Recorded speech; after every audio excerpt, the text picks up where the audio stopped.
Drinking and driving will change your whole world. The next time you're out with your friends, consider what will happen if you get pulled over after drinking. Like the legal fees or time in court or a DUI on your record.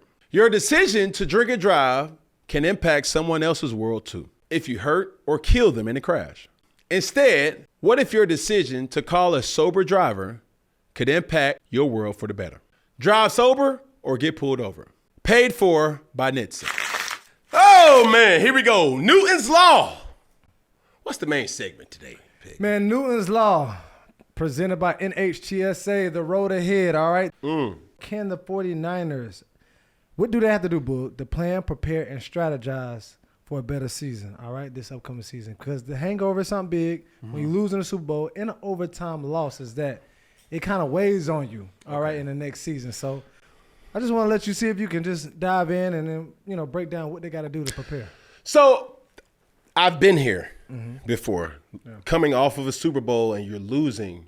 This is the biggest misconception of anybody who is in this position. Okay. Just because you finish there doesn't mean that that's where you're going to start. Elaborate on that. So they finished as the second best team in the NFL. Correct. That doesn't mean that that's where you're going to start. Okay, I got you. This season coming up is a whole new season. New ball game. When we came back when the 2016 year after our 2015 Super Bowl run, we just assumed, looking back at it, we still worked hard. We just assumed like we got a great team. And to be honest with you, Peggy, talent-wise, we were more talented our 2016 season. Get out of here. Especially offensively. We had just picked up Christian. Oh, y'all did. You know what I'm saying? Yep. So everything was better. Man. And with that year, we were saying to ourselves, like, okay, we get Benji back. We got our receiving core. The Super Bowl run was Ted Ginn, Philly Brown, Brent Burson, Jericho Cotry. Fun. Devin Funches. That's his rookie year, yep. Right? That was his rookie year. So, boom. Our receiving core in 2016 was Devin Funches, Kelvin Benjamin, Ted Ginn, Philly Brown. And we still had Brent Burson, I think. No, and we had Jericho. And we had Joe Webb as a tweener, too. So we're like, bro, this shit. We gonna get back. Yeah, we got to get back. We got more firepower. And we had Greg as well. Yeah. Then we had C-Mac. So, bro, we loaded. This is the most talent I ever had offensively in my NFL career, respectfully. Like from top to bottom, from quarterback to receiver ratio and skill position. Yep. Yeah, but that didn't mean that we was going to get back to the Super Bowl. Yeah. See, the thing, I've written down 3 things here. Okay. That is the requirement for any team to be successful. 3 things. It could be more. It damn sure can't be less. Number 1, you got to have harmony. Harmony, okay. Right? So when I'm looking at the 2016 year, it wasn't a lot of harmony there. We had a lot of internal issues. Like, guys wanted the ball. They was facing their contract year. They wanted to do this. And, man, why we got to be calling this play, or why he get the ball, or why that person get to make the tackle, or why coach is calling. Like, bro, when you got harmony, bro, in any great team, you can't worry about shit. You just got to worry about executing. And when motherfuckers score, it may be you today, everybody's celebrating. You don't want everybody to be like, bro, you score and you celebrating by yourself. The best teams, you can see it, how they celebrate. Yeah. Feel me? Like, oh, that's a good team because you see who's in the end zone celebrating with them. Think about that. When you can see a shitty team, when a motherfucker score a touchdown, it's going to probably be one person and everybody just going back to the sideline. Whatever. Right? Yeah. There has to be continuity amongst the team. So that's number 1. Number 2, they have to be tough. Mentally and physically tough. No matter if we're going in a hostile environment or if the game is in our favor, because a lot of times the biggest distraction can be that you have home field advantage, or the biggest distraction can be that you are favored to win. So tell on the whole home field advantage. Why is that a big distraction? Because you're the favorite to win. So it's the pressure? I give you something, Peggy. Come on, help me out. I've been dropping bombs, Eliantes. Boogie bylaws all day. All day. Now, wise man once said, you got to choose your body part. Okay. Choose your shoulder or choose your back. Which one you want to choose? Shit, I need my back. To get yourself going. It don't matter. It's means to the madness. Okay. You either going to have a chip on your shoulder, that's your shoulder. Or you're going to have a target on your back. Choose your body part. Either way, you got to get yourself going. That's some boy. Boy, walk around. Walk one way. You saying something? Pass the collection plate. I'm trying to tell you. Yeah. Choose your body part. Either your shoulder or your back. Either way, those are the main ingredients to why a person would want to do certain things. If I got a chip on my shoulder, we got to kill these motherfuckers. Yeah. If I got a target on my back, I'm the best. The fuck? Yeah. Y'all, come on. I'm here waiting on y'all sorry bitches. Oh, y'all. You know what I'm saying? Yeah. Everybody don't always succeed either way. Some people ain't used to being the underdog. Yeah. Some people ain't used to being the top dog. You feel me? So that continuity within your team is important. And you have to be tough. Because, yeah, everybody wants to go undefeated, but everybody never really goes undefeated. That's true. You feel me? Somebody got to lose. The Super Bowl last year, Super Bowl 58, it went into overtime. So it very well could have been Patrick Mahomes' demise or Patrick Mahomes' worship. And yeah, they went through the highs and the lows and this and that and that and this. Handle that. You got to be mentally tough. Got to be physically tough too. So it's a fine balance with that. The last thing, you have to be smart. Have to be smart. See, there's a difference between motherfuckers that think they tough, but you can't be dumb now. Tough guys always want to hit the motherfucker after play. That don't make you tough. Yeah. That don't make you, like, it's just stupid. It's a stupid penalty. Keys to win has always been the same thing. Control the turnover battle. Okay. Let's minimize the penalties and the mistakes. And shit, let's execute what we can execute. Control what you can control. I ain't coached football a day in my life, but I know them type of things to reign true. Don't matter if it's high school ball, youth football, NFL football, college football. If you can control the turnover battle, Okay. right? If you could do that, if you can minimize the penalties, everything else now becomes you putting yourself in the best situation to win the football game. In the words of William Belichick, I always like to quote him because he's a coach that I respected a lot. One of the first couple of days of us being in training camp, he kept saying it every single day. Fellas, we cannot win until we stop from losing. So simple. What's stop from losing? Penalties. Yeah. It ain't nothing that the defense did, the offense did, the special teams did. We gave them 10 yards. We started 1st and 10, but all of a sudden a holding penalty makes it 1st and 20. We can't win until we stop from losing. Protecting the football, fumbling, throwing interceptions, bad interceptions. When you win the red zone, quarterback, if it's in the back of the end zone, we want to keep the ball high. If it's in the front part of the end zone, we want to keep the ball low. Why you want to keep the ball low if it's on the front edge of the end zone? Because we don't want no tip passes to bounce up. Simple thing. So you can't just tell a quarterback, hey, you got to protect the ball in the pocket. You have to also tell the offensive line. It's just as important for the quarterback to protect the ball in the pocket as you to protect him while he's in the pocket. It's a whole unit here. Yeah. Everybody got to have the harmony to understand what they're supposed to do. And another thing that Coach Belichick would always say, just do your job.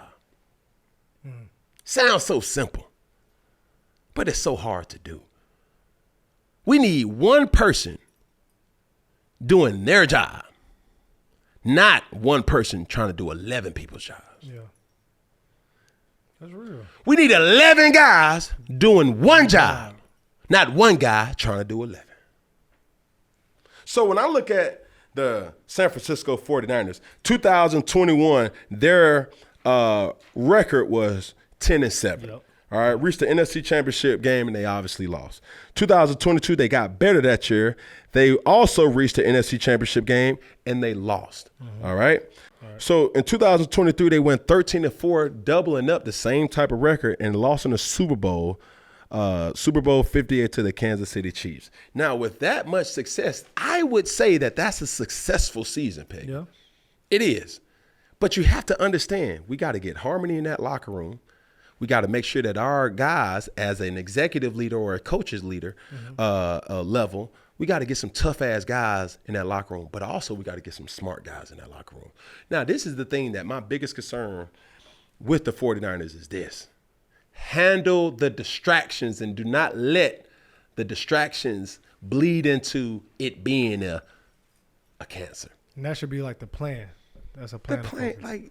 Listen, our key players on the offensive side of the ball is Brock Purdy, Christian McCaffrey, Deebo Samuels, George Kittle, Brandon Ayuk, and Trenton Williams. Okay. Out of those 6 players, 2 of them are in question right now as we speak. Trenton and Ayuk. Yes. Yeah. It's become public. Correct. Brandon Ayuk doesn't want to be there. He's searching for his restitution to be compensated. Correct. You can't get mad at him. Got to get me. You got to get him. Trent Williams has some more years on his contract, but he still wants a new contract. Those are distractions. Mm-hmm. No, they ain't. They just professionals. Okay, I'm going to tell you like this. All right. We looking at week 2 to week 3 of the preseason or the second or third week of them being in training camp. So Brandon Ayuk has been holding out way before OTAs. That's true. Same as Trent Williams.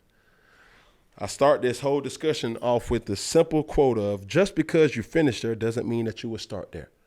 We need some type of cohesion. That's where the harmony come in at. How do you get cohesion? You don't get cohesion virtually. You don't get cohesion, by just saying, hey, I'm going to call you, bro, and I'm going to lock you in. And no, you get cohesion with us being locked in. Being together. And CMC hurt with the calf. The same thing, but at least he's there. He's there. Yeah, you're right. And I don't dare me have any type of treason would say, I don't think his calf injury is as serious as they making it out to be. Yeah. Christian McCaffrey is a veteran. Yeah, he knows what it is. I think he's going to be ready come week 1. Yeah. And he may have his ways. I mean, he's earned the right to skip practices. Let's just be honest. Yeah. He plays running back, for Christ's sake. What the hell we need him week 1 of training camp for if we don't got him week 1 for the season? You know how to damn run the ball. You know how to catch the ball. Yeah. You know how to make a motherfucker miss. Yeah. So you at a rookie and you at a, what's this 8th year? Came in 17? About what, 7? 7th year? Yeah. It don't matter. 8th year, yeah. You know how to get yourself ready to go. Yeah. So, key defenders. You got Nick Bosa, yes, Fred Warner, Dre Greenlaw, and Shavarius Ward. Yep. Those guys. They got cohesion. But, Book, hold on. They got a new defensive coordinator, too. Hello. Peggy, you would have thought we went over this. All right. Nick Sorensen. When you get rid of Steve Wilkes and bring in a different coordinator, his methodology of how we practice, how we prepare, what's going to be expected from certain players. And when you got the key, who are some players that left? You got Chase Young gone, Ray McLeod gone, Sam Darnold gone, Sam. Armstead, too, the D tackle. But when you got Eric Armstead,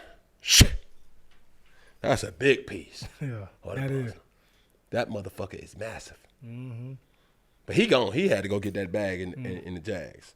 Chase Young, you hate to see a guy like Chase Young come in with so much promise after injury, year after year after year. It's just been demising. But his impact was definitely felt. Chase Young and Nick Bosa. Yeah.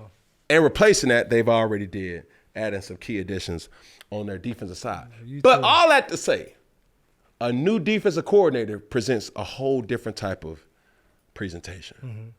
Do they have the juice? Do they believe in the scheme? Because that's going back to harmony. Yeah. When I'm looking at their schedule coming up, right? Before you jump there, though, but the plan is to get the coach updated and also get these players signed. No. Get the coach. No, we ain't worried about it. Dude, we ain't going to find out if the coach worth a damn until the season starts. Okay. What we can control right now is we need to make sure that this is not becoming a distraction. So the plan Brandon Ayuk and Trent Williams, we need y'all ass in that locker room. Yeah. The best ability is what? Availability. We need y'all to be available to damn practice. Okay. Because if we start week 1 versus the New York Jets and talk Aaron Rodgers, Yeah. and I guarantee, I pray to God that his damn Achilles or no type of injury he hurt can play, yeah. in front of the world Monday Night Football, and we ain't got Trent Williams or we ain't got Brandon Ayuk, There's gonna be some problems. probably not Brandon Ayuk. But if we ain't got Trent Williams, the best left tackle in the game, oh, for sure. Your preparation out. Is that hello? Yeah. I'm trying to tell you. Yeah. So when I'm looking at their first quarter of the season, and we break quarters down 4 to 5 games, each 4 to 5 games is a different quarter. Okay. Their first game is versus the New York Jets. That's gonna tell us a lot about who our team is. I'm giving them a win for the Minnesota Vikings, right? So they could potentially be 2-0 or they can be 1-1. Either way, not anything that can be a determining factor. The Los Angeles Rams. Okay. Now that's a sneaky game right there. At LA. It's a sneaky game right there. Because Puka Nacua coming into his own, you got Cooper Kupp coming into his own. It's always been that type of, and then you got Matthew Stafford. Mm-hmm. Now, that's a sneaky game. Getting these early wins is going to set us up that we gain momentum into this season. Okay. The great teams understand when we got to get a win, we got to get a win. We can't leave no crumbs. We got to eat the food whole. Mm-hmm. What does that mean? Leaving it up to chance. The NFL is set up for every game to come down to one possession. Now, if you see a 21-3 game and it's a blowout, that ain't even good for TV. You know, but that don't mean that team ain't good. You're not going to see a lot of them in a given week. It's good on. It's going to be one game, and typically just try it out. Look at how competitive. It don't matter if you're playing the Cleveland Browns, the Carolina Panthers, the New York Jets, the New York Giants, the Chiefs, or the Chargers. I mean, the list goes on. The league is as competitive as it's ever going to get or be in any league, right? So when they play Los Angeles, that's going to be a good game. We're going to find out a lot. So if they going in there 2-0 or 1-1, either way, but they can't go in there 0-2, especially without them being able to sign Brandon Ayuk or Trent Williams. I done seen holdouts all the way to the final hour and even through the season. And that now is becoming a distraction. Because now, let's say, for instance, worst case scenario, they 0-2 going into Los Angeles Rams. And let's say, for instance, the receiver position ain't playing at its most, man, we should have signed. Yeah. See what I'm saying? It's not impeccable. Or they leading the league in sacks or protecting their quarterback. Now it's becoming a distraction either way. You see what I'm saying? Yeah, There's a lot of things, unspoken truths and words that goes on in the locker room. So now you get down to the 4th game of the year where you got the New England Patriots. I would think that the 49ers are favorites to win in the New England Patriots because New England has a young quarterback. That's not to say that Drake May. That's not to say that Drake May cannot beat a 49ers defense. Because they can rally. One thing about them damn Patriots, they gonna rally. They gonna figure it out. Yeah. You know what I'm saying? So we gonna see. But that's the preparation of it. It's so much stuff that you just have to worry about in a given season. Like, it don't matter that you've had success in the last 3 to 5 years, Coach Kyle. Like now, you've put yourself in that category where it's either a bowl or bust. Mm-hmm. So, Boog, how do they strategize to win the games at the end that matter? So we got the preparation. They need to prepare and start winning out these first few weeks to get momentum. Now, how do they strategize in the end to make sure they win the late season games? Well, by that time, you need the team continuity to have built at that point in time, too. See, you will want your team to be ready and knowing how to win when they need to. We see a lot of teams start 3-0. We see a lot of teams start 5-2. We see a lot of teams that start 6-4. We see a lot of teams that start 6-1. And then all of a sudden, something click. And then, fuck, they finish the season at 8-10. Right? Yeah. Now we see some teams that's 2-3. Then we see another team that's 1-2. Then we see another team that's 4-4. Then we see another team that's 5-5. But then at the end of the season, the latter part of the season, that toughness is showing mentally and physically. Don't nobody want to see this team. A lot of teams forget about, or a lot of people forget about, every time Eli Manning had a deep playoff run, he was a wild card team. It was a tough ass motherfuckers. He ain't have no home games. We going, walk in your trap and take over your trap. That takes a hell of a team. You can't go in there with some choir boys. Kumbaya and then we shall overcome. No, that ain't gonna get it. We need some motherfuckers that's going in there with the barbed wire fucking jock listening strap to the on. pastor, but Pastor Hey, Troy you talking about only pastor that they to listening to it. Well, that. You dig what I'm saying? Yeah. You feel me? So you need them, but you can't have a whole team full of fucking just Crips, Bloods, and Vice Lords. Cause them motherfuckers are, whoa, bruh. Man, that motherfucker tried me, coach, fuck him. Man, hold on, bro, that cost us 15 yards, bro. Facts. You gotta have a balance. You gotta have a good balance. Balance. That cream and coffee ratio gotta blend ever so nicely. Don't let that fly over your head or your bald head or your dreads. You dig what I'm saying? But that's it, Peggy. Anything else you got for me? Man, you broke down the plan, the preparation, and the strategy, my brother. So 49ers, that's what you need to do to get back up there to the mountaintop. There you go.